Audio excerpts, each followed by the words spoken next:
If somebody asked you to think about chemistry, you would probably think of people in lab coats, bubbling flasks of colour-changing liquids, and the periodic table of elements, an invaluable tool used by chemists worldwide.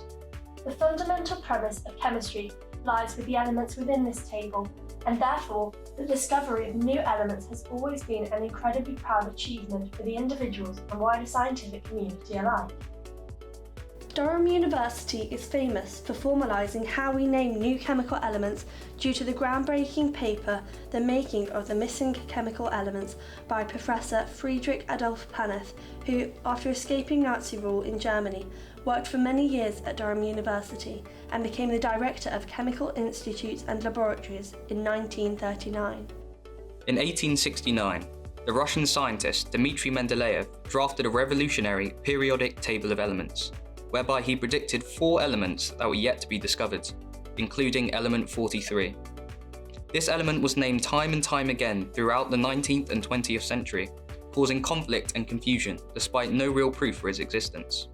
The first sample was isolated by Perrier and Segre in Italy in 1937. They analysed a molybdenum plate which had been exposed to cyclotron radiation for several months by researchers in Berkeley, California.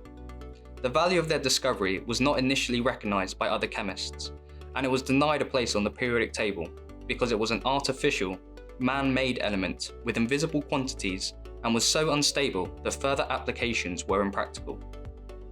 In 1938, German scientists Hahn and Strassmann achieved the first successful attempts of nuclear fission, proving nuclear warfare could become a reality. This embedded fear in the Allies at the start of World War II, and the race for atomic weapons had begun, and would also lead to the discovery of many new elements. The Allies kick-started a multinational, multi-billion-dollar research effort titled the Manhattan Project, involving entire networks of the world's leading scientists. Paneth himself had taken time out of Durham during the war to take control of the joint British-Canadian Atomic Energy Team's chemistry division in Montreal. The project saw huge leaps in radiochemistry and the production of the first atomic bomb. Advances in technology saw the manufacture of many new synthetic elements in very substantial and usable quantities. It therefore became irrefutable to deny these elements a place on the periodic table. Paneth therefore released his paper, The Making of the Missing Chemical Elements, in 1947, writing, "In these circumstances, there seems to be no doubt that the time has come for the systematizing chemist no longer to discriminate between natural and artificial elements, but to pay equal attention to both, and in the table of the periodic system, to insert everywhere the appropriate symbols." He proposed 3 rules that should be followed thereafter regarding the naming of elements. First, the right to name an element should go to the first to give definite proof of the existence of one of its isotopes. Second, in deciding the priority of the discovery, there should be no discrimination between naturally occurring and artificially produced isotopes.